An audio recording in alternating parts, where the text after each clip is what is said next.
మేలు చేయనెరిగియో అలాగూ చేయను అయ్యి పాపం కలుగును అని బైబిల్ సెలవిస్తూ ఉంది. ప్రియ సహోదరి సహోదరుడా, మేలు చేయగలిగే సామర్థ్యత కలిగి కూడా సహాయం చేయకపోవటం పాపము అని బైబిల్ సెలవిస్తుంది కదా. మరి రక్షణ పొందిన నీవు, మారుమనసు పొందిన నీవు, బాగుపడిన నీవు నీ జీవితంలో మరి బాగుపడిన తర్వాత మేలు చేయగలిగే శక్తి, స్వార్థ చెప్పగలిగే శక్తి, మేలు పొందిన నీవు అనేక మందికి మేలు చేసే దేవుని గురించి చెప్పాల్సిన బాధ్యత లేదంటారా? చెప్పగలిగే సామర్థ్యత నీకు ఉంది. దేవుడిని రక్షించుకుని నిన్ను కాపాడుకున్నాడు. ప్రేమించే దేవుడు ఉన్నాడని, కనికరించే దేవుడు ఉన్నాడని, అనేక విధమైన సమస్యల నుంచి విడిపించే దేవుడు ఉన్నాడని, ఆయన ప్రభువైన యేసుక్రీస్తు అని చెప్పగలిగే సామర్థ్యత నీకు ఉన్నప్పటికీ కూడా నువ్వు ఆ పని చేయట్లేదంటే పాపమే కదా.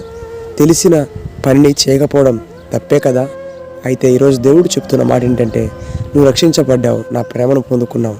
నా ప్రేమ తెలియక, నా జాలి తెలియక, నా కరుణ తెలియక, నేను చేసే మేలును పొందుకోక కృంగి కృషించిపోతున్న బిడ్డలు అనేక మంది ఉన్నారు. వారికి నా ప్రేమను నువ్వు చెబుతావా అని ప్రభు అడుగుతున్నాడు.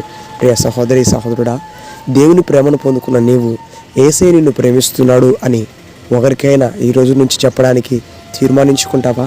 అలా చెప్పటం ద్వారా ఒక జీవితాన్ని వెలిగించిన వాడవు అవుతావు, వెలిగించిన దానం అవుతావు. ఈరోజు తీర్మానం తీసుకొని ఆ పనిని ప్రారంభిద్దాం.